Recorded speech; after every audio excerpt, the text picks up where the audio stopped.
me feel so young. You make me feel so spring has sprung. And every time I see you grin, I'm such a happy individual. You make me feel so young as a bird in the springtime. You make me feel there are songs to be sung, bells to be rung, and a wonderful thing to be done. You make me feel so just like a kid again, like I did when spring had just begun.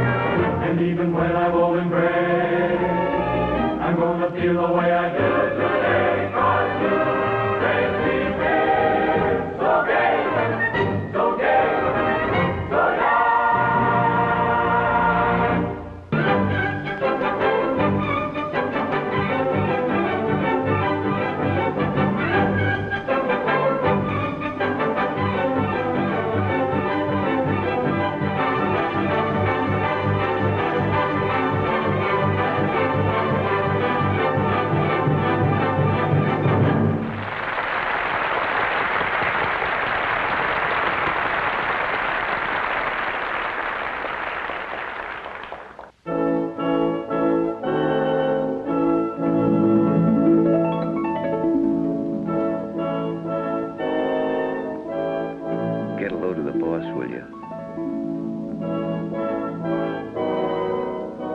Patron of the arts. Shh.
Good evening, Alice. Gee, Mr. Hodges, you were swell. Thank you, my boy. Why didn't you tell us you were going to play a solo? Boy, when you stood up at that big orchestra, it gave me goose pimples all over just knowing you. Really? Well, it's nice of you to say so. And all that applause. Very gratifying. What'd the maestro think?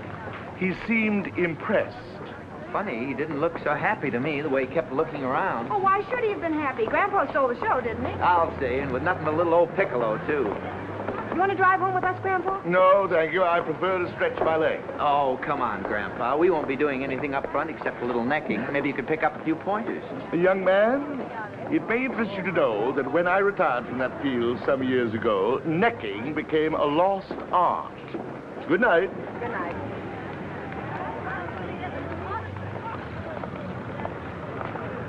What a guy. Now I understand why Grandma used to have that awfully pleased look on her face. Yeah, maybe, but times have changed. It takes more than that to make a go of marriage today. Like, for instance? Like dough, for instance, you dough. Yes, I know. You have a theory. It's not a theory, it's facts. I've pointed out All right, 50 Joe, all right.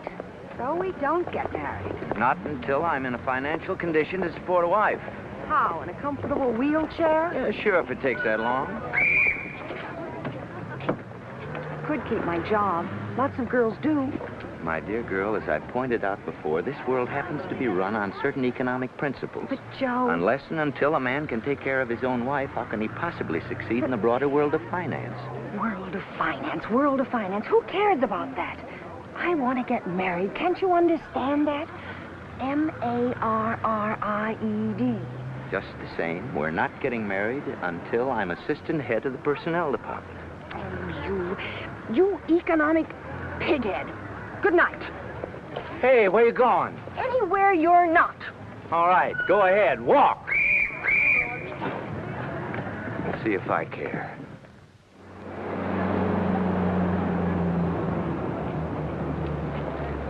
You know I'm right about not getting married now, don't you, Grandpa? Young man, kindly do not address me by that loathsome word, Grandpa. I am not your paternal ancestor, and judging from Alice's remarks last night, I'm not likely to be any time soon, even by indirection. However, my boy, if you want my candid opinion, I don't believe the biological urge from which you both appear to be suffering so acutely gives a hoot whether you're assistant head of personnel or not.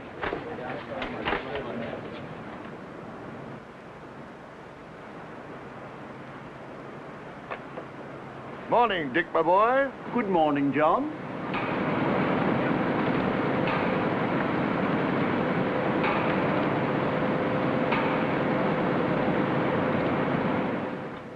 Hodges, John R. Small service, Robert H. No. Marino, Joe. Oh, no. By the eternal no.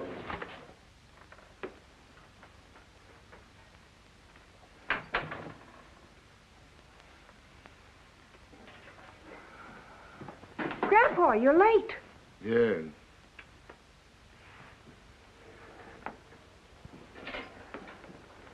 What kept you, Dad?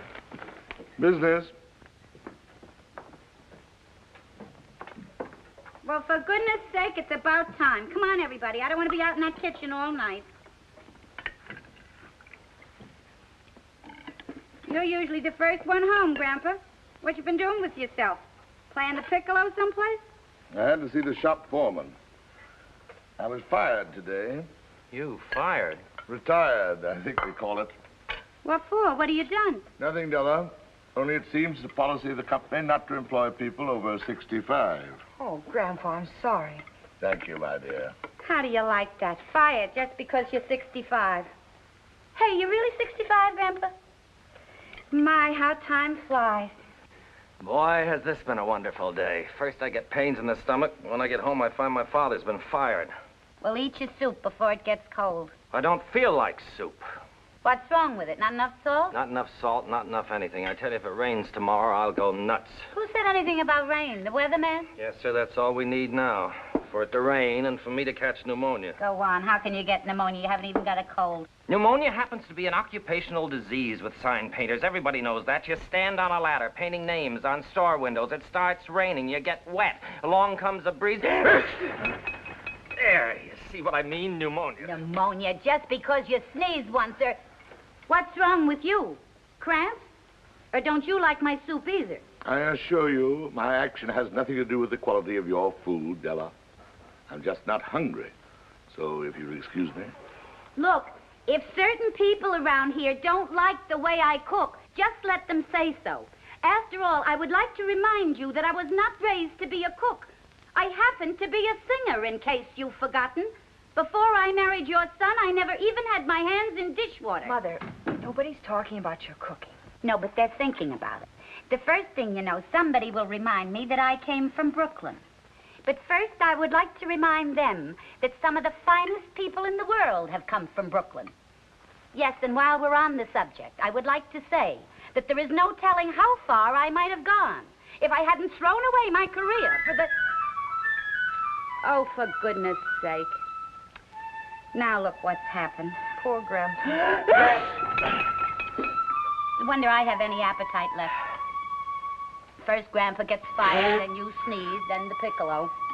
All we need around here is a great big shiny pipe organ.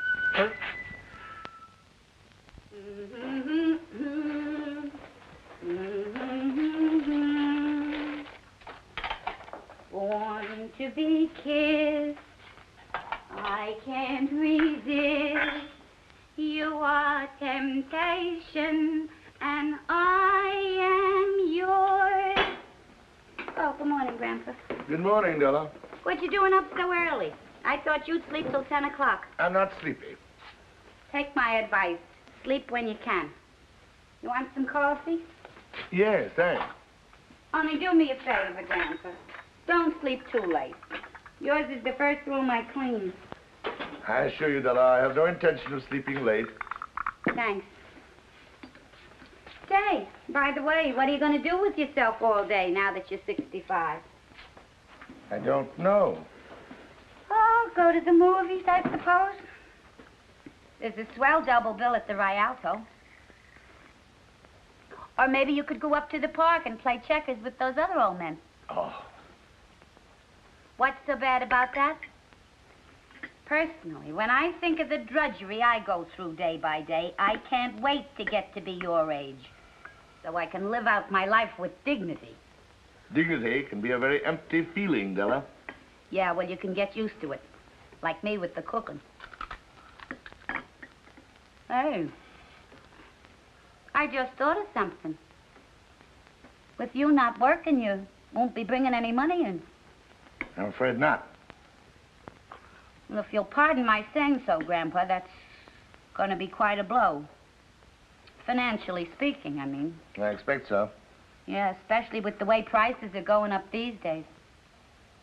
Yesterday, I went in to buy a soup bone. Just a common, ordinary soup bone. 78 cents, he says. 78 cents, I says to him. You used to throw him in for nothing. Not no more, he says. 78 cents. That'll give you a faint idea. Soup bone. 78 cents.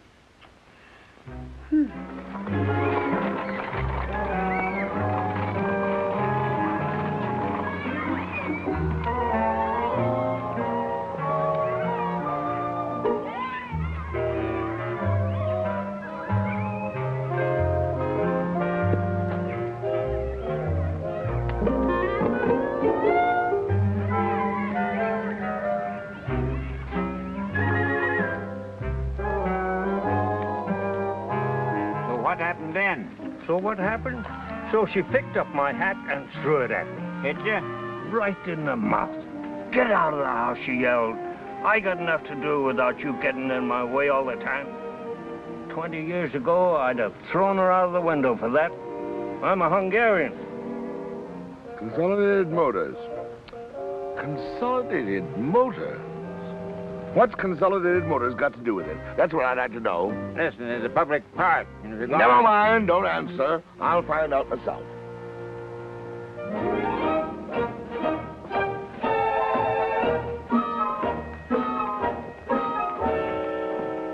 Now, this is a point I'd like you to follow in all cases. We'll put the letter on the automatic typewriter, but leave the last paragraph to us. Young man, what has Consolidated Motors got to do with Acme Printing Services? Grandpa, what are you doing Never here? mind the salutations. Look at this.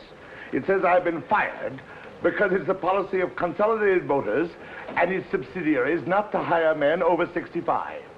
I want to know what in thunder Consolidated Motors has to do with it. Search me. Hey, Erickson. This is my girl's grandfather, Mr. Hodges.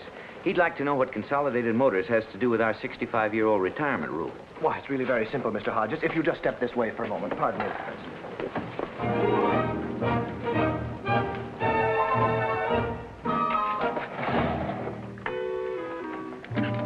Now, we of the Acme Printing Services are a subsidiary of the Bessemer Publishing Services, whose stock is owned by the Simpson Iron Foundry, which recently merged with the McCullough Nut and Bolt Company, whose parent organization is, of course, United Hardware, the directorate of which is interlocked with Brotherton Steel, a subsidiary of Consolidated Motors. Does that answer your question, Mr. Hodges? Yes, but I must say it seems a little complicated. Big business. Now, if you'll excuse me... Just a moment, young man. Do you suppose if I went to Consolidated Motors, I might get them to change such an absurd policy? Why, Mr. Hodges, you don't mean you'd seriously consider going to Consolidated Motors about such a policy? I'd seriously consider going to the North Pole by a dog sled in the heart of winter if I thought I could get my job back. Well, I certainly wouldn't advise a trip to Consolidated Motors, Mr. Hodges. Even if you got an appointment, which is very unlikely, I don't see how Consolidated Motors could change its whole employment policy involving several 100,000 people just to please you. Now, wait a minute, Erickson.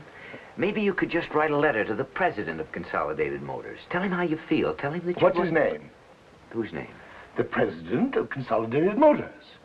I don't know, Sloan, Stone, Ross... Do you know, Mr. Erickson? No, but I'll find out. Mr. Benson, who's president of Consolidated Motors? The president of what? The president of Consolidated Motors. You got me. Why? Never mind. I'll call Mr. Gallagher's office. Mr. Gallagher's vice president in charge of personnel. Yeah? Pardon me, Mr. Gallagher. Erickson speaking. Do you happen to know who's president of Consolidated Motors? Used to be Knudsen. No, he was president of... Anyhow, listen, I'm busy. Yes, Mr. Gallagher. Thank you, sir. Oh, Mr. Gallagher doesn't know either. Amazing. Absolutely amazing. Here's one of the most important men in America. A veritable giant of industry. One of the powers behind the producing genius that is America. A man whose decisions affect millions of people. Yet nobody even knows his name. Fairless. That's it, Fairless. He's president of U.S. Steel. Thank you, gentlemen. You've been a great help. Good day.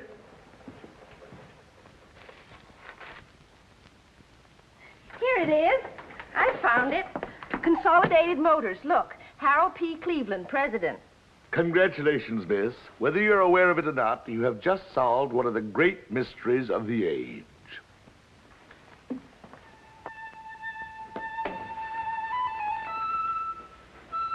Listen to him. Since 11 o'clock this morning, it's been like this. That means he's thinking.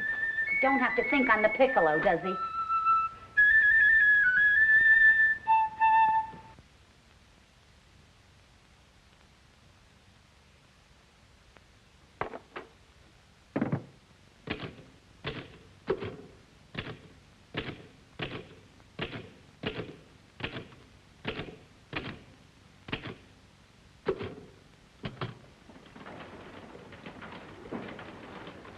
Good morning, Mr. McKinley. Good morning, Harriet.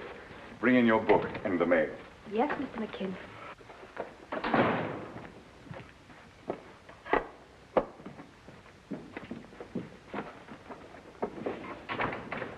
Well, what have we got for today? 11 o'clock appointment with Mr. Gallagher, personnel. 1 o'clock luncheon with the representative of the Blakewell Paper Company. I'd like some coffee, dear. Yes, Mr. McKinley. Then there's your tailor, the barber, the man about those shirts you ordered, and don't forget your pills. What the devil is this? I don't know, sir. I didn't have time to open it. Yes, Mr. McKinley? Listen, Gallagher. I just got a letter from the executive secretary of Consolidated Motors advising me that Harold P. Cleveland, president of Consolidated Motors, will be in town Tuesday. Will I please show him every possible courtesy? Now, what the devil is this all about? I don't know. Beats me. Get Herbert in New York. Well, if you don't mind, I don't like it. What the devil does the president of Consolidated Motors want to come around here for? Maybe he's just passing through. Okay, but I wish you'd please tell me what the devil this is all about. We ever heard of this bird before? Not that I recall. Hello, Mr. Herbert. Just a moment. Mr. McKinley calling. Hello, Herbert. Listen, I just got a letter saying the president of Consolidated Motors is coming up here to inspect my plant next week. I'd like to know why all of a sudden is Consolidated Motors fishing around my place. Well, maybe it is just a goodwill tour, but I don't like goodwill tours, so do me a favor. Get a hold of whoever you can and find out if there's been a change in Consolidated Motors' policy toward its subsidiaries. Maybe they've decided to quit printing, make more cars or something. Okay, call me back. I want every executive in the conference room at 10:30, and cancel Gallagher. Yes, Mr. McKinley. Send off 3 copies of this as soon as you can. Yes, Mr. McKinley. Listen, gentlemen, the president of Consolidated Motors is coming here next Tuesday to inspect our plant personally. I don't mind telling you, I don't like a lot of big shots sticking their noses in my business. How do we know they haven't decided to convert this place into an assembly line for automobiles or washing machines? And remember, you fellas are in this just as deep as I am. Your very jobs may depend upon it. As I see it, our only hope is to make a good impression. I'd like to see some drawn looks on your faces, as if you'd been working overtime for months, and I'd like to see this place really humming. That's all. Gallagher, how about that trouble we've been having with the bookbinders local? Oh, we've got at least a month before any decisive action will be taken on that, Mr. McKinley. Well, never mind how much time we've got. I'd like to strike a note of accord in time for the inspection. Give an impression of a smoothly functioning factory full of happy employees. Now, what do they want? Another restroom on the 2nd floor. Okay, get it installed immediately. I'm not letting our relations with Consolidated Motors be disrupted over some bookbinder's comfort. Harriet, who's head of the program committee at the Chamber of Commerce? Arnold Willoughby. I want to talk to him on the phone. Oh, but then get my wife, dear.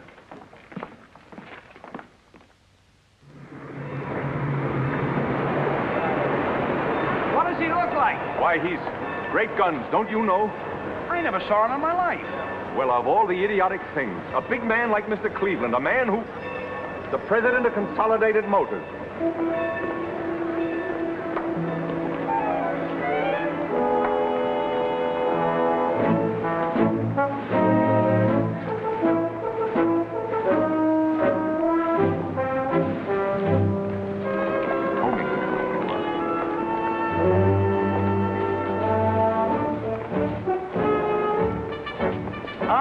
Mr. McKinley, what a pleasant surprise to find you here. I hadn't anticipated such a welcome. You're... Cleveland. Harold P. Cleveland. Well, how do you do, Mr. Cleveland? This is indeed a great honor. Thank you. May I present my associate? Oh, I recognize Mr. Saltonstall and Mr. Gallagher, too. Delighted to see you, gentlemen. How did you know?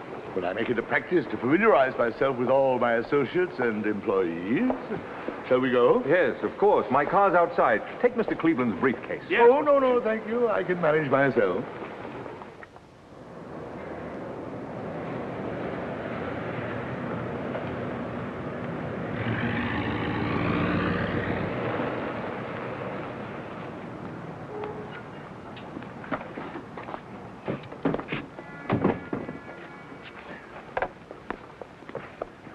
Any special department you'd like to inspect, Mr. Cleveland? We'll start with the hand press department in the composing room. Afterwards, I'd like a word with your executives. Yes, indeed. I've already issued orders for all our executives to place themselves at your disposal. Splendid. Mr. Cleveland, may I ask, is there any special significance to your visit? Special significance? Not at all. It's only a routine inspection tour.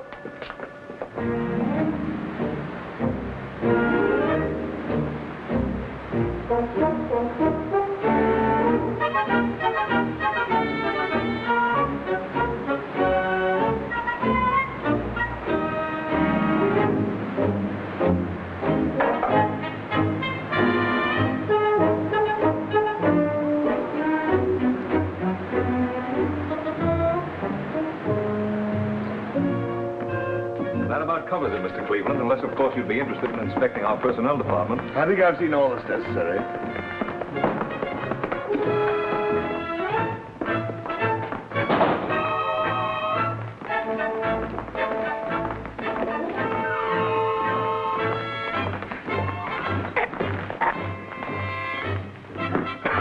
Here we are, Mr. Cleveland. This is our conference room. What's the matter? Come in, gentlemen. Well, I'll be, Do you know who that was? Well, sure, the president of Consolidated Motors. The president of Consolidated Motors, my hind foot. That was John Hodges. Who? John Hodges of our hand press department. My girl's grandfather. Your girl's what? Grandfather. Didn't you see him wink at me? Why, certainly not. What are you talking about? About John Hodges. You know, the old guy who came in the other day and asked us the name of the president of Consolidated Motors. Yes, but what about him? That's him in there. Only everybody thinks he's the president of Consolidated Motors. Really, Elliot, you ought to see a doctor or something. Why in the world would an important man like Mr. McKinley be wasting his time with somebody from his own hand press department? Sometimes, Elliot, you're a very stupid man. Gentlemen, I'll tell you why I wanted to visit your plant. As a young man, I had great admiration for the art of printing. I still have that feeling. But in all frankness, I must tell you that I've been keenly disappointed with what I've seen here today. Well, you've got this place running like an automobile factory, and that's downright foolish. Not one single white-haired man did I see on the job. Where, I ask myself, where are those men? Those artisans? Yes, those artists whose love of their craft has been handed down from generation to generation. Got that, Harriet? Yes, sir. Now, I know it's the policy of Consolidated Motors not to hire people 65 years of age or over. Perhaps the labor technique of putting an automobile together requires youth rather than experience. But for the life of me, I don't see how such an asinine policy, and I use the word asinine advisedly, can apply it to the art of printing. My suggestion, Mr. McKinley, is that you forget about the age requirements of our assembly lines and bring back the experienced craftsmen who honor your trade immediately. Harriet, take a memo to all our executives. As of today, our employment policy is no longer governed by the 65-year age level. All employees who have been retired for that reason during the past year are to be notified immediately that their jobs are open, provided they wish to return to work. Thank you, gentlemen. Now, if you'll excuse me, I have a train to catch. But, Mr. Cleveland, you can't leave just yet. I've arranged a luncheon in your honor at the Chamber of Commerce. What? And I've even taken the liberty of engaging a suite for you at the Commodore. And my wife is expecting you for dinner tonight. I'd never live it down if you didn't show up. Well, in that case, why not? Thank you, Mr. Cleveland. This way, please. Pardon me, Mr. Cleveland, but wouldn't you like me to send you a copy of your speech? Oh, thank you, young lady. I don't think it's necessary. I'm sure my suggestions are going to be carried out. Oh, yes, indeed, Mr. Cleveland. Well, anyhow, Mr. Cleveland, I want you to know I think your speech was grand. I felt real honored just to hear it. Oh, no, my dear. It's I who've been honored. Good day. For men of mature experience. Is he still in there? Who? John, I mean Mr. Cleveland. Yes, he's speaking now. Wait a minute, you can't go in, only members. But I gotta go in. I gotta find out if he's... Just a But you can't. Today, I hear a great deal of talk in this country about the dangers of inflation, which may lead to another economic depression. In a society as complicated and delicate as ours, we must leave no stone unturned in our search for stability. And in these old and expert men of 65 and over, there is a great fund of stability.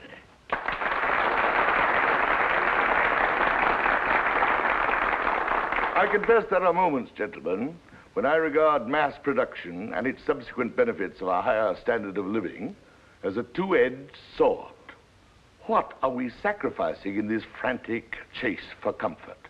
Well, for one thing, we're sacrificing those simple dignities of life which have helped make ours the greatest productive nation on earth. Now, mind you, I think that security and comforts are wonderful things. I'm all for social security. But in all our quest for this security, let us not lose sight of those things which have made this a great nation. Let us not forget that our economic strength depends basically on one thing: individual initiative. We here in America have a great tradition to uphold, a tradition of hard work, a tradition of opportunity, a tradition that every man may go just as far up the ladder of success as he individually is capable of going. A tradition that no one, in government, in industry, anywhere, can tell him what he can do and what he can't do, when he can work and when he can't.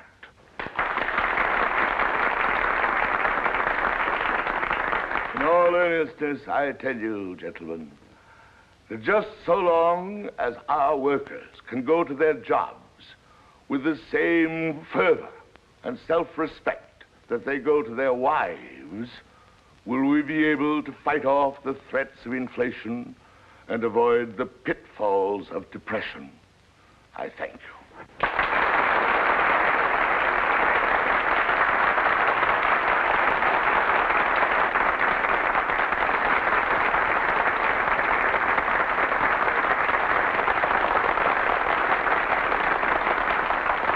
Mr. Cleveland, may I have your autograph? Oh, delighted. Oh, I'm sorry. I'm not permitted to sign autographs. Company policy, you know. Oh, Congratulations, gee, I'm Mr. sorry. Cleveland.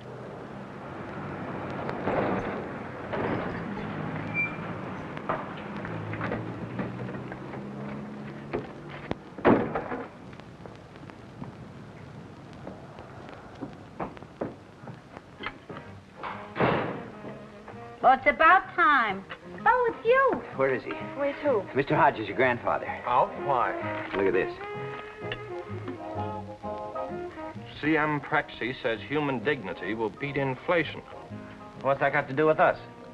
Look at it. Look at it good. Whose picture's that? Says he's Prexy as CM, whatever that means. That's what it says, but it's him, Mr. Hodges. Your old man. That? Oh, you're crazy. Look, I'm not blind. My eyes are good enough for the Air Corps, and I'm telling you, that's Mr. Hodges. I saw him today with my own eyes. Oh, for heaven's sakes, Joe, sit down and stop being ridiculous. What in the world would Grandpa be doing at a Chamber of Commerce luncheon? Just look at the picture. That's all I ask. Just look at it. That could be a picture of anybody. As far as I can see, the only resemblance is they both got whiskers. Not even the same color whiskers. But I'm telling you, he winked at me. Joe, look at me. Look me in the eye. Have you been drinking? Drinking? I? I who think of nothing but success 24 hours a day drinking? Well, I like that. But I'll tell you one thing, I'm going to get cockeyed tonight if somebody doesn't start believing me. Oh, boy, what a house this is. First, we get a piccolo player. Then we get a fellow who sneezes just once, and all of a sudden he's in a hospital for an occupational disease. And now we got a lunatic on our hands who starts seeing things in newspapers. By George, this Cleveland makes sense. I'm going to save this. I want Dad to read it. Read it? He said it. Joe, please. So you think I'm drunk? Well, what else am I to think when you come bursting in here screaming that Grandpa is president of Consolidated Motors? Okay. Okay, I'm a liar. I'm drunk. I don't know what I'm saying. But I'm telling you, I saw him today, and he winked at me. Good evening, everybody. There's good news tonight. This afternoon, Harold P. Cleveland, president of Consolidated Motors, offered a confused world the best recipe to beat inflation and continue prosperity that this commentator has heard. Yes, sir. Winked at me. Have you already mixed the martinis? Yes, madam. My husband likes them very dry. I understand, madam. He also likes them served immediately after he comes in. Yes, madam. Well, that may be he now. The wife should be ringing the bell. Shall I go and see, madam? Please. Willie. Huh? Turn that thing off. Okay. Good evening. Good evening. Who should I say is calling, sir? Me. Mr. McKinley. I live here. I beg your pardon, sir. You'll find Mrs. McKinley in the drawing room. New butler. I tell you, the servant problem Yes, today. I know. I've been having trouble with my cook lately, too. Lucille, this is Mr. Cleveland. Mr. Cleveland, my wife. How do you do, Mr. Cleveland? It was nice of you to come. Thank you. It was nice of you to have me. Come on, meet him, but listen. Do me a favor just for tonight and spare us any of your political philosophy. Okay. Mr. Cleveland, this is our son, Willie. Good evening, young man. Hello, Mr. Cleveland. Hey, we were studying economics the other day, and I saw a picture of you. But you don't look a thing like you do. Willie. Yes, sir. My husband likes martinis, Mr. Cleveland, but if you prefer something else... Not at all. My favorite beverage. These dry? Yes, Louis, very dry. 4-1, sir. Here's to Consolidated Motors. Thank you. But if you don't mind, I'd rather drink to a lovely lady. Thank you. I'll take the tray. Yes, sir. What class are you in, young man? 10th? On the football team? Well, kind of. Kind of. Oh, so that's the way it is. I used to be a bench sitter myself. How about a little refill, Mr. Cleveland? Thank you. A wee modicum, perhaps? I thought we'd have dinner at home tonight. Just family style. After that, if you like, I thought we three might run out to the country club for a little while. The country club? I'd like you to see it. It's brand new and not half bad. Most of my executives belong. Got a great little golf course. What do you say? Well, I'll be delighted. That is, if Mrs. McKinley... Oh, I'd like it very much. Very much indeed.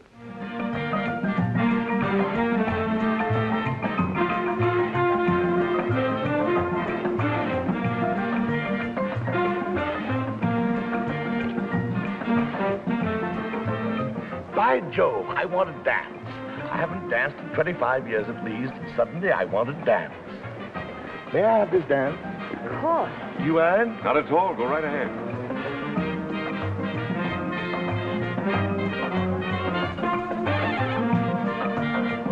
What kind of barbaric music is this? It's the rumba. For one moment, I had the wild illusion it was the bunny hug.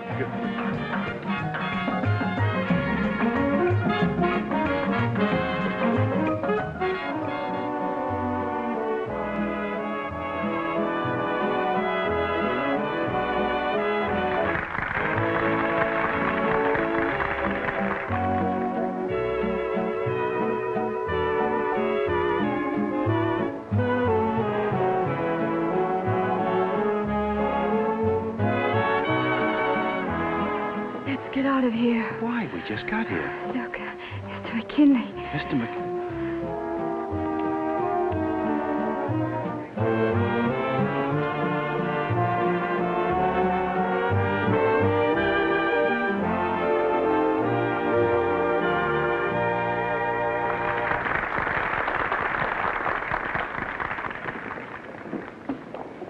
Well, you two must enjoy dancing.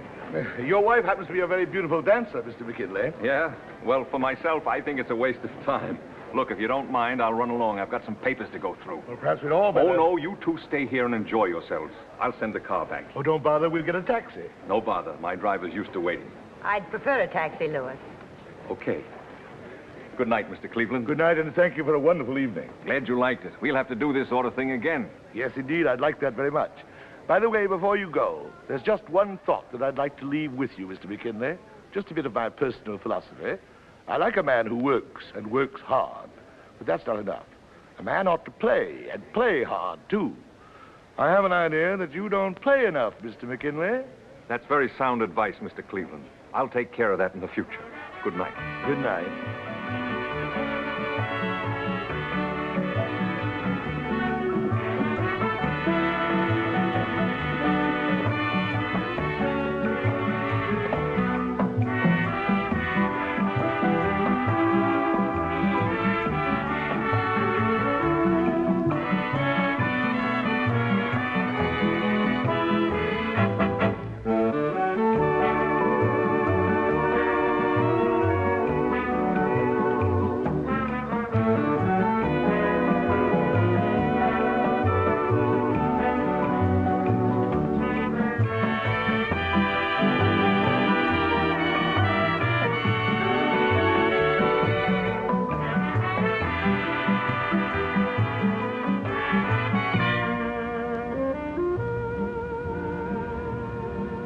you mind if we get out here? It's only a little way, but I can't bear to go in yet. Pull up here. We'll walk the rest of the way.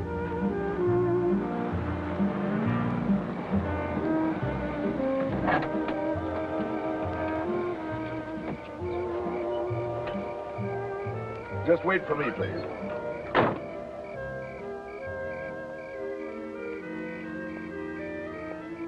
You think I'm silly, don't you? On the contrary, I think it was a charming idea. You'll never know how much this evening has meant to me. You don't go dancing often, I take it. I never go dancing. Do you and your wife? My wife died 25 years ago. Oh. That's why you said you hadn't danced in 25 years at least. I haven't done much of anything since then except work. You loved her very much, of course. Of course. People don't love each other like that anymore. No. Life's become too complicated. Young men these days are afraid to marry until they can offer their wives all the frills of security and comfort. I don't think it was that way with us. I loved my wife. I loved my work. Life somehow just went on with a sort of simple grace.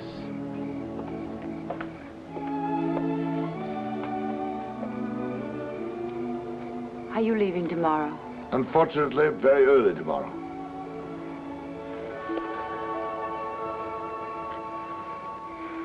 Sorry. I don't know what's the matter with me. But I've been so happy tonight. So really happy. It's been so long. Good night. Good night.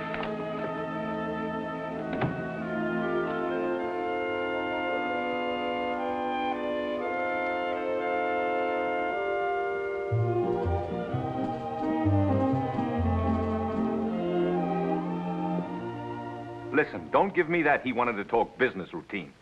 Funny, but every time I want to talk business, you're always too busy. But it's true, Mr. McKinley. You know, as a rule, I never mix business and pleasure.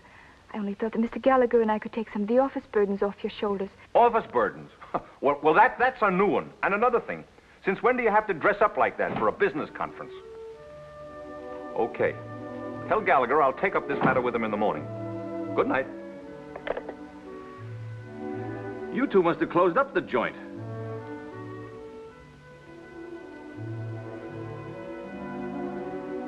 By George, you're really a good-looking woman, Lucille. And did he go for you? Couldn't take his eyes off you. What did you do after I left? Louis, I want a divorce. What? You love me, Louis. What the devil has that got to do with it? Answer me. Do you? Well, how do you like that? She meets a guy one night, and right away she starts yapping about, do I love her? What's the matter? Isn't my money good enough for you anymore? Haven't I supported you in the style to which you're accustomed? Yeah, and your whole family, too, for 20 years. You don't understand. You've never understood. Oh, yes, I do. I understand, all right. It's you that's cockeyed, but you're not going to get away with it. So you might as well get any tomfool ideas about divorce right out of your head. Please. Let's don't argue about it. We've been married 20 years. Sounds kind of silly to be talking this way after 20 years, doesn't it? I'm sorry it's turned out so badly. But I've been so miserable. Not so fast. I want to know what happened tonight. I told you nothing happened. Don't give me that. What happened? It's just that tonight, for the first time in years, I've known what it's like to be admired and respected, to be treated the way a woman wants to be treated. I know you think it's silly, but it's true. Just once more before I turn the corner, I want to know what love is. Well, that's just great. That's just wonderful. You know a man 20 minutes, and it's love in bloom. Oh, I realize I'll probably never see him again. But I can go on the rest of my life just dreaming about tonight. Well, how do you like that? We've been married 20 years, and now you're in love.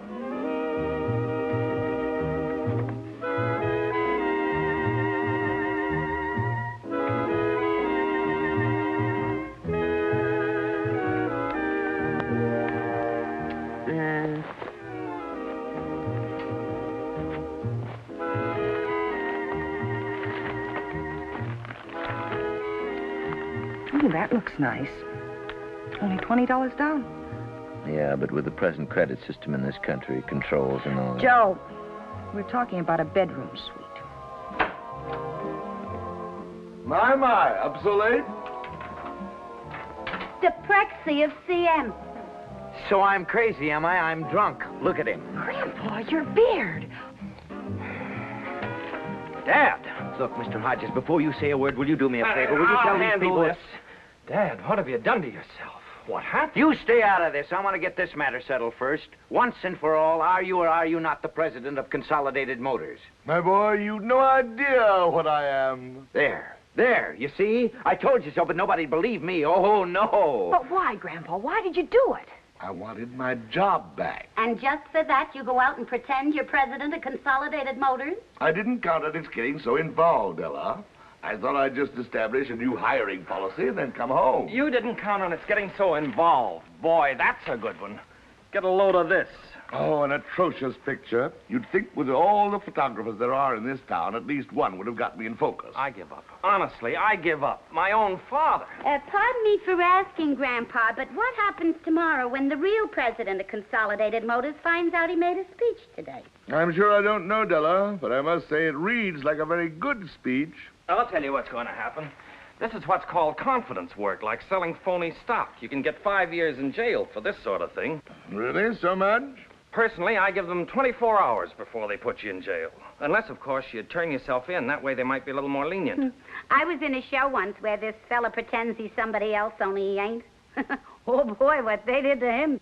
Holy smoke, I just thought of something. That jerk Erickson. I told him about it, and he's just the sort of heel that'll turn you in because he knows he'll probably get a promotion for it. Just my luck. He turns you in, and they make him assistant head of personnel. You sure about that?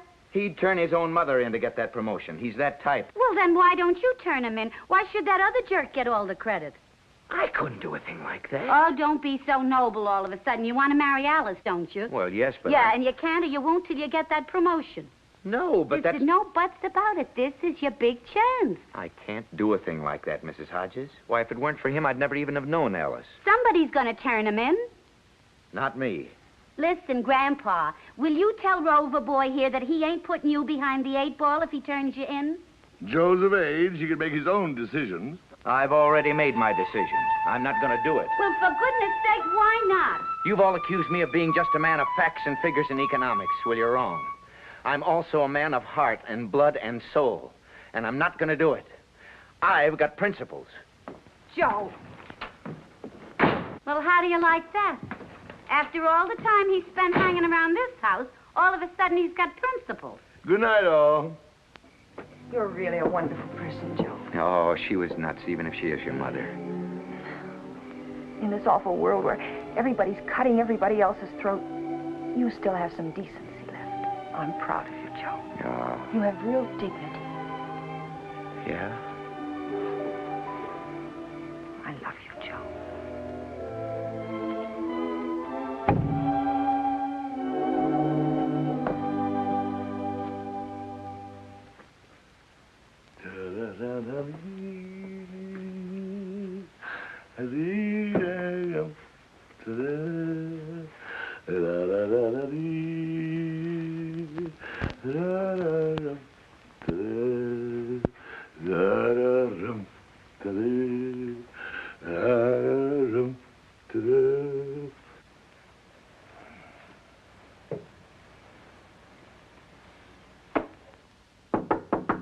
Come in. Grandpa, I just made a wonderful discovery. Really? I just realized that you're a great man. Ha ha! I guess I'm beginning to grow up at last, Grandpa, to understand things. What kind of things, my dear? Dignity. That's the word, dignity. All of a sudden, it came to me like a flash of lightning that there's nothing so important as a person's own dignity. It's more important than maintaining a high standard of living or even being assistant to the head of some old department. And that's what this was all about, wasn't it? You were fighting for your dignity, the dignity of your work. And for that, you were willing to take on the whole complex world, I think you're a wonderful man, Grandpa. Thank you, my dear. Good night. Good night.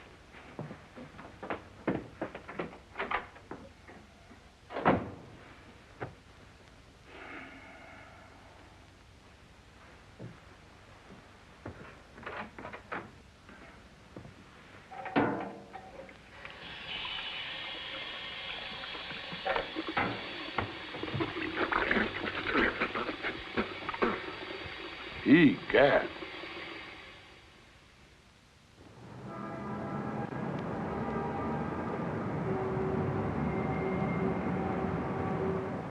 In our time, we have grown accustomed to the machine age and its coldness. Mr. Cleveland's fine speech has given us a new realization of honor and humanity, as well as a truer understanding of the individual's place in our American culture. Our hat is off to Mr. Cleveland. He is a great American. Read what that paper there has to say, Mr. Cleveland? Not yet. It says, God bless Mr. Cleveland and Consolidated Motors. They've restored our faltering faith. That sure was some speech, Mr. Cleveland. Kind of makes you proud to be an American. I've never seen anything like it. There must be 10,000. This isn't even half of them. Listen, Clancy. Of course, I'm only head of public relations around here. I suppose it'd be too much trouble for anybody to tell me when the boss is going to make a speech. Don't blame me. I didn't know any more about it than you did. He told me he was going to the ball game yesterday afternoon. What a speech. This will sell 1 million cars. And look what's happened to the market. Opened 2 points up straight across the board. I've seen this. That's cute. Yes, sir. I bet the rest of the industry's tearing their hair out right now. Still, there's something fishy about all this. Unless I'm out of my mind, I was having luncheon with Mr. Cleveland at the plaza at 1 o'clock yesterday. Oh, now take it easy, Bill. You better lay off that hooch. That's when he was making this speech. Well, maybe 1:15, 1:30, but I know it was yesterday. Hey, Harold, what's the big idea? Set up a special meeting of the executive committee in my office at 11 o'clock and get my lawyer. To sum it up, gentlemen, it appears that this person's speech has not only caught the public's fancy and brought this company a great deal of goodwill, but it's had a profound effect on the whole market. Indeed, on the whole business structure of America.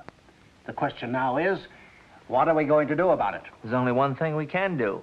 Categorically deny the whole thing. And categorically deny ourselves $25 million? Well, if we don't deny it, you can bet that somebody else will. Then where will we be? You're a lawyer, Joe. What do you think? Well, frankly, it looks to me like a carefully planned maneuver, not only to create a bull market, but to put Consolidated Motors in an awkward spot. Maybe, though actually, when you analyze it, the speech doesn't really say anything except what we've all been saying. About individual initiative, keeping our shoulders to the wheel, and giving a bunch of old men some jobs. If you ask me, I'd say it's the work of a crackpot. I disagree. I've read the speech a dozen times. I don't find any crackpot ideas in it. In fact, I consider it a splendid speech. I'm inclined to agree with everything it says. No, Ernest, the thing that worries me is, why didn't I make that speech? What? You're paid a handsome salary to handle the public relations of this company. Here's a fine business talk that I could have made. Now, why didn't you think of it for me? But Mr. Cleveland, In fact, why didn't I think of it for myself? For that matter, why didn't some of you other gentlemen think of it for yourselves? Well, I think Mr. Cleveland has a point there. Now, my suggestion is that for the time being, at least until we can make an investigation... I've already taken steps to do that. Then I move we just sit tight. I second the motion. All in favor? Aye. Aye. Gentlemen, I know I don't have to caution anyone here that this is a matter of utmost secrecy. Good day.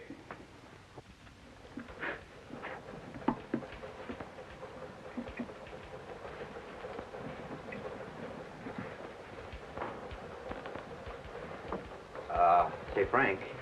Yeah? You remember my telling you yesterday about the president of Consolidated Motors and how it was really an old guy in our hand press department? So? You haven't told anybody yet, have you? Well, hardly.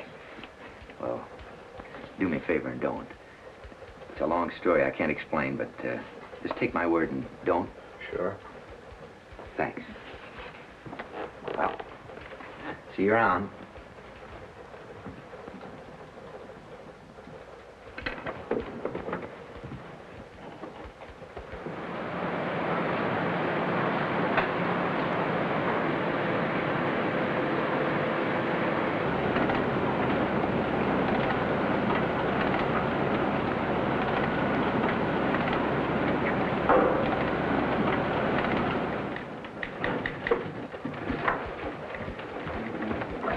Hold is best.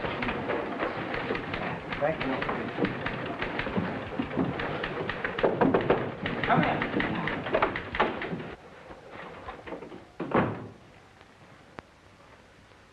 Well? Mr. Gallagher, there's something going on around here that I think ought to be brought to Mr. McKinley's attention immediately. What sort of something? This whole Consolidated Motors thing, sir, it's just a gag. What whole Consolidated Motors thing? The man that was here yesterday inspecting the plant is not the president of Consolidated Motors. He's a printer in our hand press department. What's that you got behind your back, Erickson? Dirty pictures? Oh, no, sir. This is the file on him. The file on who? On this man who everybody thinks is the president of Consolidated Motors. The one who made that speech at the Chamber of Commerce yesterday? Listen, are you drunk? Oh, no, sir. Well, then what's itching you? What are you driving at?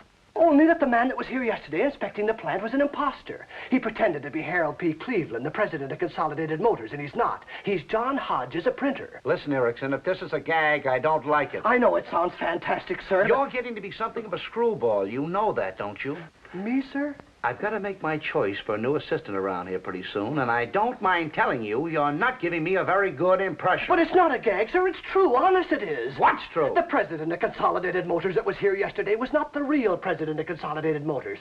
The real president is a man named Harold P. Cleveland. The man that was here yesterday is John Hodges, who works in our hand press department. All you have to do is look at his picture right here in the file, sir. Never mind the file. Now, let me get this straight. You say the whole world thinks the man who inspected our plant yesterday was the president of Consolidated Motors. Is that it? Yes, sir. And then he made the speech at the Chamber of Commerce. Mr. McKinley thinks he was the president of Consolidated Motors. The papers think so. The Chamber of Commerce thinks so, but you don't. You think he's a measly little printer in our hand press department. I'm sorry if you refuse to believe me, Mr. Gallagher. Don't be silly, Erickson. Of course I believe you. And by the way, my name isn't Gallagher. I'm Harry Truman, President of the United States. And you're not Erickson. You're Princess Elizabeth's baby, Bonnie Prince Charlie, remember? But, Mr. Gallagher... Shut up! Get out of here. And the next time you come in with one of your fool stories, I'll have you locked up in a padded cell. Now, get out!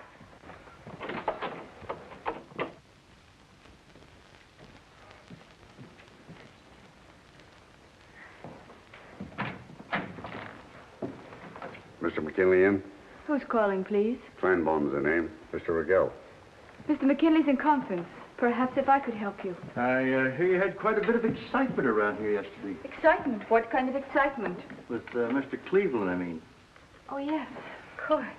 Mr. Cleveland. Did you meet him, miss? Meet him? I took dictation from him. Yeah? I'll tell you what, he sent us. Just a moment.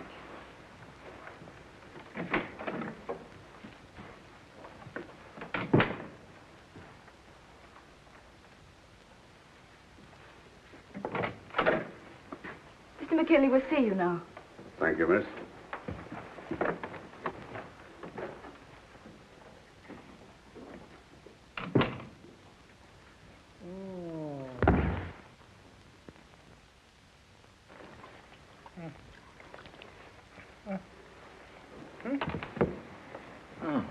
How do you feel? Oh, Here, take a swallow of this. Yeah. There, you'll be okay. You sent for the doctor. I don't want a doctor. And you keep out of here, too. I was only trying to help. Of course you understand this must be handled with absolute secrecy, Mr. McKinley. Don't worry. I'm the guy that was taken. Why, if this ever gets out, they'll laugh me right out of town. Don't excite yourself, Mr. McKinley. Why shouldn't I excite myself? My whole life's been disrupted. First, my wife wants a divorce. Now I faint. All on account of this phony. Oh, the crook, the dirty, low-down crook. I took him to my house for dinner. Just wait till I tell my wife. Oh, boy. Will I laugh right in her face. Falling for a phony. Well, we'll take a look around. Yes, sir. If we find out anything, we'll let you know. Meanwhile, you get any ideas yourself, you Motors. Live in a palace. Oh, boy. Will I laugh right in her face.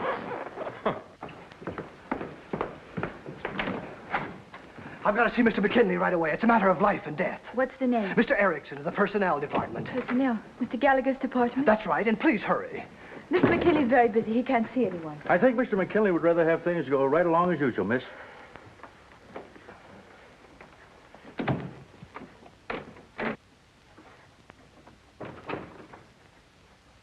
Mr. Erickson of the Personnel Department to see you, Mr. McKinley. Who the devil is Mr. Erickson of the Personnel Department? I assure you I haven't the faintest idea, Mr. McKinley. Only he says it's extremely urgent. Oh, he does he? Really, Mr. McKinley, I'm only trying Okay, send him in. Why not? The more the merrier.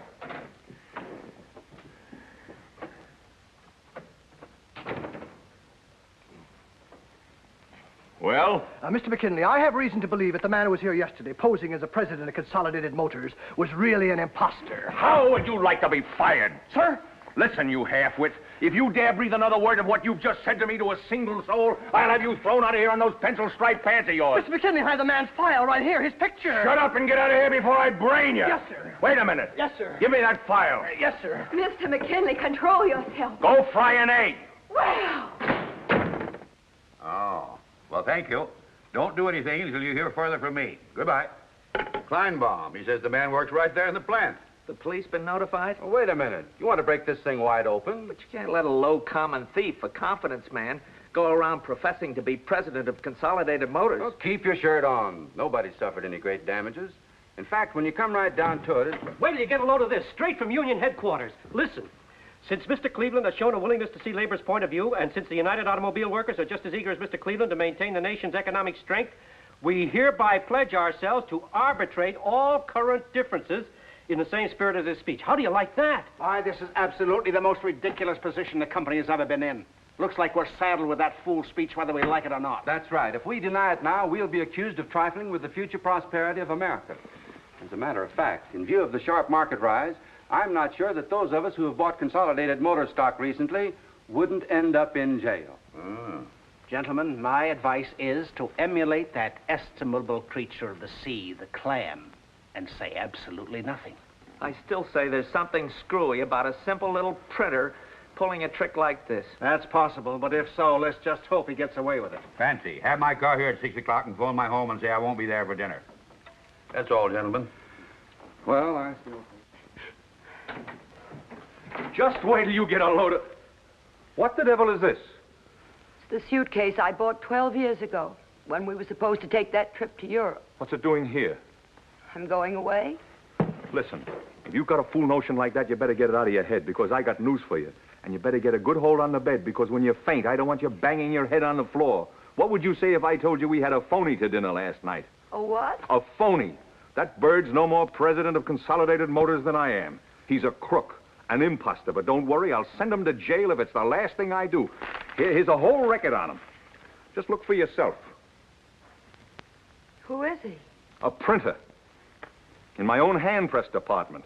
John Hodges. How do you like that? Why, I think it's wonderful. What? I said I think it's wonderful. Look, I'm in no mood for jokes. Now unpack that suitcase and come on down to dinner. But I won't be here for dinner. I'm leaving. Now listen, just because some measly $62 a week printer in my own factory dances the rumba. Last night, for the first time, he made me realize just how empty my life has been. And stop crying. You know I can't stand tears. Well, at least tell me, what have I done? You've killed my life for me, that's what you've done. You've never loved me, not for one moment. I'm 40 years old. 43. And I just can't go on being treated like a stick of furniture any longer. I've as much right to love as anybody, even if I am 40. What you said. Have you really been so miserable, Lucille? Well, I'm sorry if I've made life so unbearable for you. I didn't know I was doing it. Well, maybe it's not all your fault, Louis. You can't help being what you are. But you are what you are, and I can't stand it any longer. Who's going to tell Willie? I'll tell him. Lucille, this is a terrible thing that we're doing. I don't like divorce. I was brought up not to believe in divorce. We were married in the church, and there's something unholy about a divorce. I wish you'd weigh this decision carefully.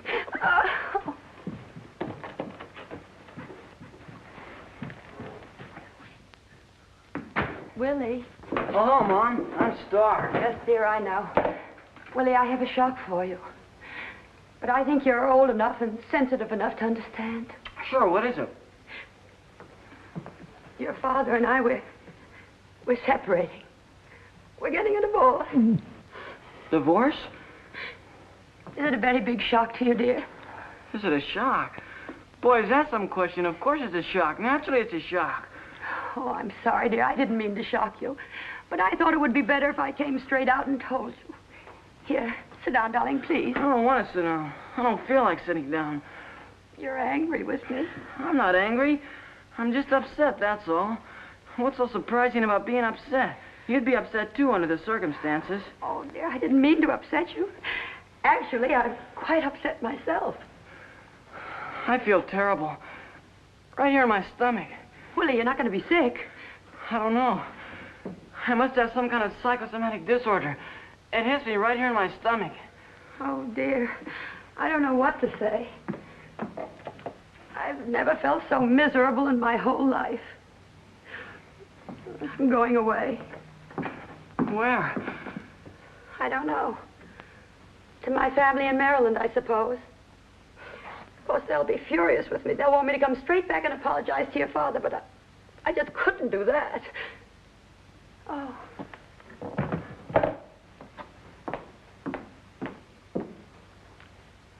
Goodbye, dear. Oh, go take some aromatic spirits of ammonia, then lie down flat. Where's your mother? Gone. Gone? Gone where? To Marilyn. I feel sick. I'm sick of my stomach. Listen, I got no time for you and your stomach. I gotta stop her. That's a fine thing to say, a fine thing. My mother comes in and says, don't get sick, but your father and I are getting a divorce. Then my father comes in and says... All right, all right. Take some soda water. I'll head her off at the railroad station. You stay here. If she comes back, don't let her out of the house again. I think I'm gonna be sick all over the place. And that'll show 'em. Alice. Alice, I got it. I got it. Got what? The job, the promotion. Oh, Joe, that's wonderful. Now can we get married? You said it. Just name the day and I'll be there with bells on. See, I knew. All you had to do was tell that Mr. Gallagher... I didn't tell him anything. He just called me in and said, Joe, that Erickson's nuttier than a fruitcake. How'd you like to be my new assistant?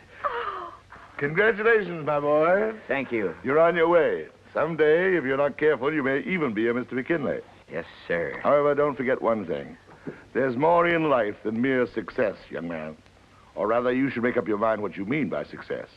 Remember, it's not just having a job. It's not just making money. It isn't? In fact, it has nothing to do with those things. It's what a man gets out of his work that matters. Are you doing something you like? Are you aware of the essential dignity of what you're doing with your hands, with your mind?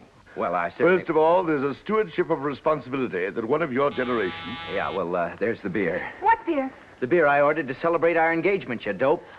A case, a whole case. Wait, how do you know it's the beer? Maybe it's the police. The police? Oh, my goodness. I'll go. Yes? Does a Mr. John Hodges live here? Who's calling, please? Mrs. Lewis McKinley. McKinley? Oh, I'm sorry. He's gone to the door, country. Alice. Let Mrs. McKinley in. You're... John Hodges. I dyed my whiskers. You must excuse my granddaughter's behavior, but you see, we were expecting the police, so naturally she was suspicious. This is the rest of my family. My son George, my daughter-in-law, Hello. and Mr. Elliot, the young man who thought you were a case of beer. How do you do? How do you do? May I see you for a moment alone, please? Certainly. Come into my bedroom. Thanks. His bedroom. So what? After what's been going on in this house for the last 24 hours, you gonna draw the line at a bedroom? So what? No, please. Don't turn on the lights. Not yet. Well, it's a little compromising, isn't it, not having the lights on? No. I'd like to feel a little compromise. I'm leaving my husband. Really? May I ask why?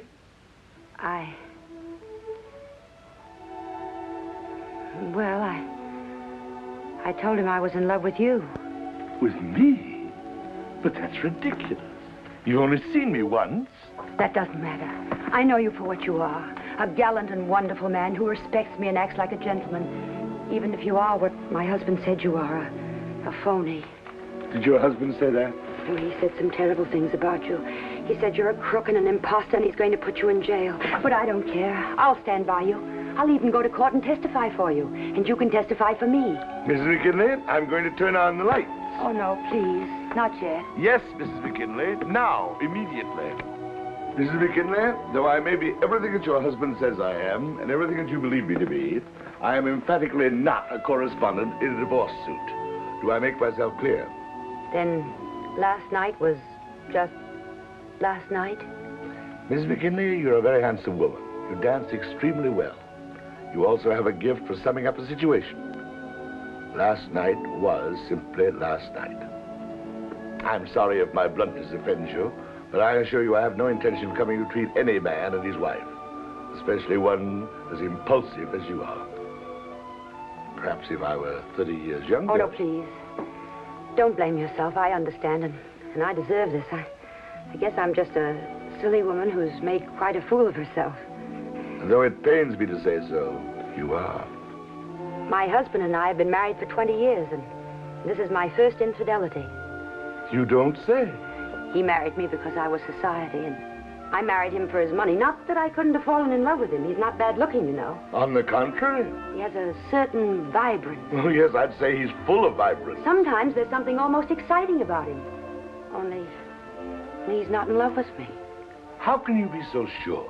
Well, at first I thought he might be in love with me. I can remember he used to kiss me with all the tenderness of a wild stallion? Then after a while, he never kissed me at all. Life was just a succession of fur coats and invitations to dinner. That's all I've been, an invitation to dinner. Mrs. McKinley, do you know what I think? I think you're in love with your husband. Me? I have an idea that if you were to kiss him once, just once, with all the tenderness of a wild mare? Mrs. McKinley, I think we both need some coffee. Let's get out of here. I knew this would come in handy. Here, hang on to that.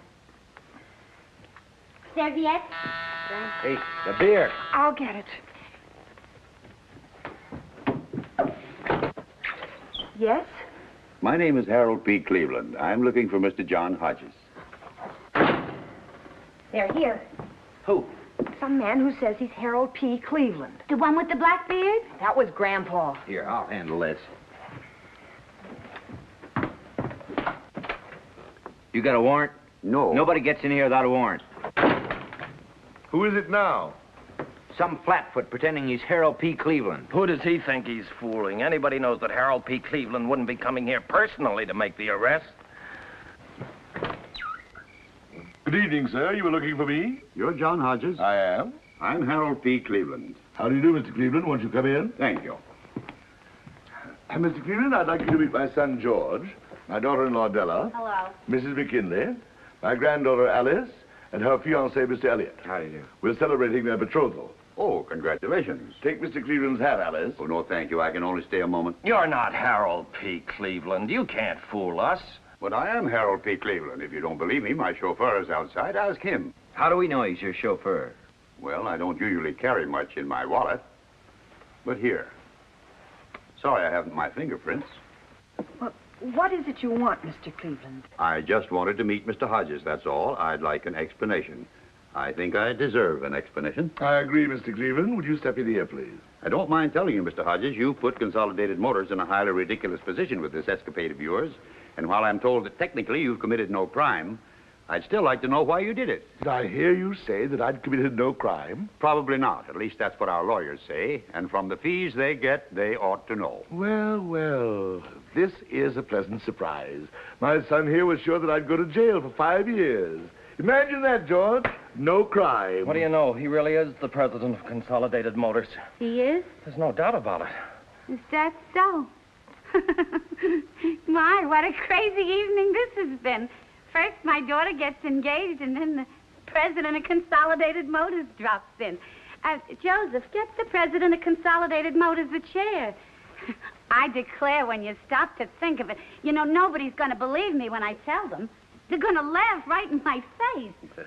Somebody give him a piece of cake. Oh. It's a Lady Anne chocolate surprise. Well, no, thank you. Oh, come on. I made it myself. My doctor doesn't allow me to eat cake. Oh? Why? You got diabetes?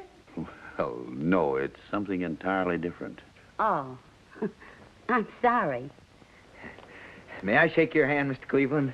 I'd like to tell the people at the plant that I shook the hand of the president of Consolidated Motors. Not that they'd believe me, but I'd like to tell them so anyway. That'll do, Joe. Maybe you'd like a cup of my special coffee, Mr. President. Everybody says what good coffee I make, even though I'm not the cook type. I was on the stage, you know. Maybe you saw me. No, I'm afraid I never had that privilege. Have you any saccharin? Saccharin? No, but we can get you some in just a minute. Hey, Joseph, run over next door and borrow a cup of saccharin. Oh, well, please don't bother. I'll take it just as it is. Only half cream. No bother at all. You sure you never saw me? I was billed as Della, the bombshell of song. I never went to the theater when I was a young man. And now, Mr. Hodges, I'd like to hear your story. Well, it's really a very silly story, Mr. Cleveland. In fact, when I look back on it, it seems absolutely incredible. Here you are.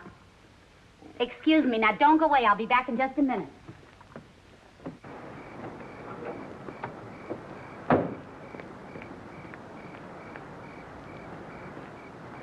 Of course, going to the Chamber of Commerce was something I hadn't counted on. The beer. Mr. McKinley. I thought I'd find you here. Yes, Louis. Okay, all right, I love you. Do you hear? I love you. Now come on home and stop this nonsense. I beg your pardon. You keep out of this, whoever you are. This is between me and my wife. Who are you anyway? Harold P. Cleveland, President of Consolidated... Listen, I've heard all the Cleveland that I want to hear. It's all right with me if I never hear that name again. You understand? Now come on home, will you? I apologize for whatever I did. I said I apologize. All right, Louis, only don't shout so. I'm not shouting. I just said I apologize. Yes, dear, I heard you. Dear? Did you call me dear? Yes, dear. Well, I'll be... Hodges, you're fired.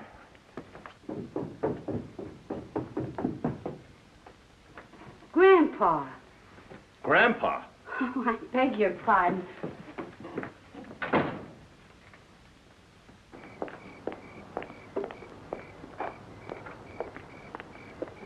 Well, who the devil's car is that? Mr. Harold P. Cleveland, president of Consolidated Motors. Harold P. whose? The man you yelled at inside, dear. And that, Mr. Cleveland, is the whole story. And quite a story it is, Mr. Hodges. Pardon me for suggesting it, but I just happened to have this album laying around, and only this afternoon I said to myself, Della, if the right part... Della, there's no time for that now after what's just happened. After what's just happened? Dad's been fired. That's what. Fired. Fired? What, again? It's all right, Della. I knew all the time it wouldn't work. Oh, fired, and after all the trouble we've gone through. Mother, please. Okay, but it's a fine time to tell us, right in front of the president of Consolidated Motors. If you've really been fired, Grandpa, what are you going to do? Well, I know one thing I won't do, and that's go sit in the park and feed the pigeons. How would you like to work with me in New York, Mr. Hodges? There's a little office next to mine. We could have it redecorated. Oh, Grandpa. For goodness sake, imagine New York. Maybe you could find a little apartment. I'm sorry, Mr. Cleveland, but I couldn't do that. You know the well-known hackneyed phrase, New York may be all right for a visit, Maybe you could live in Brooklyn. No, Della. Not even Brooklyn. Oh, it's a question of money. No, thank you. I make all the money I need right here. All the money you need? Listen, you just lost your job. And with the price of soup bones going up... I'm sorry, Della. You'd have lots of leisure. I'd only want you around for advice in public relations matters. Maybe we could go to a ball game together occasionally. Thank you, Mr. Cleveland, but no. This is my home. My family's here. We're happy. That is, as happy as people need to be. I have my health. I eat what I like. I drink my coffee without saccharin. I don't have to make speeches unless I want to. Go to board meetings. Worry about stockholders, unions, income taxes. Come to think of it, Mr. Cleveland, why don't you move out here? You're still young enough to get a good job. Now, please, Mr. Hodges, don't tempt me. Well, I must be running along. Good night, everybody. Good night, sir. Well, don't look at me. He's your father. I'm sorry you won't come with me, Mr. Hodges, but I think I see your point. Thank you.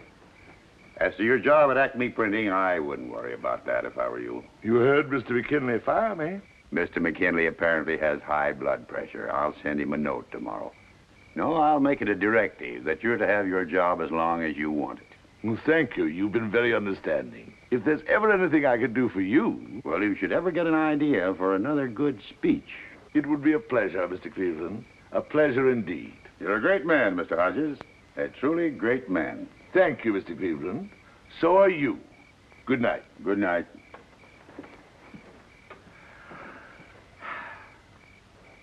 Da-da-da-da-dee-da-da-dum. Da-da. Da-da-da-da-dee-da-da-dum. Da-da.